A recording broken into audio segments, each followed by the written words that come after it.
que j'entends des gens qui disent, pasteur, moi j'ai la foi, je suis convaincu de saluer les gens comme je veux, je suis convaincu, tout ça, même quelqu'un tousse. Frère, faites très attention avec une foi mal placée.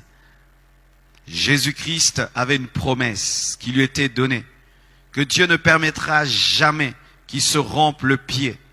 Mais quand le diable est venu, afin de le pousser, à forcer la main de Dieu, Jésus a refusé, disant, tu ne tenteras pas l'Éternel ton Dieu. C'est quoi tenter Dieu? C'est forcer la main de Dieu. C'est obliger Dieu à te protéger. C'est te mettre dans l'insécurité et dire à Dieu, protège-moi. Nous sommes chrétiens, mais quand nous dormons, nous fermons nos portes à clé. Pourquoi nous ne laissons pas nos portes grandement ouvertes au nom de la foi?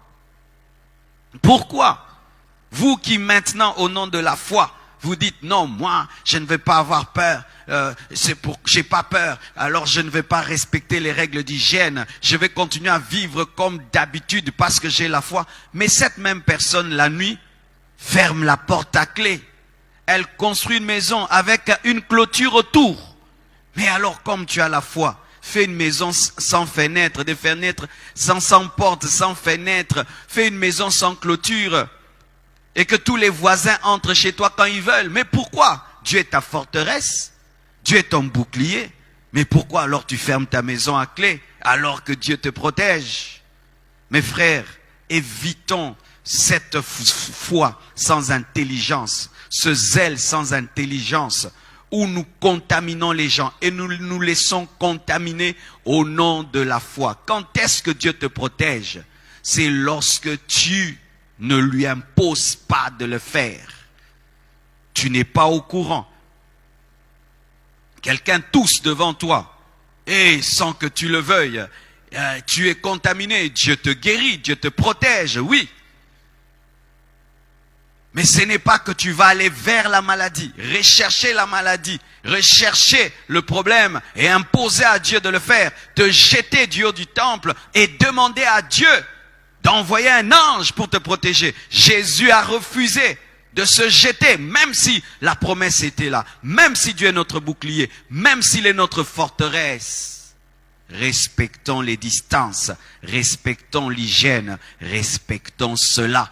Dieu n'est pas contre. Sinon, je répète, vous qui dites ça, plus de ceinture de sécurité dans vos voitures, ne fermez plus vos maisons à clé parce que Dieu vous protège. Allez manger dans les poubelles aussi parce que Dieu vous protège. Mangez par terre parce que Dieu vous protège. Ne mangez même plus parce que Dieu est votre nourriture.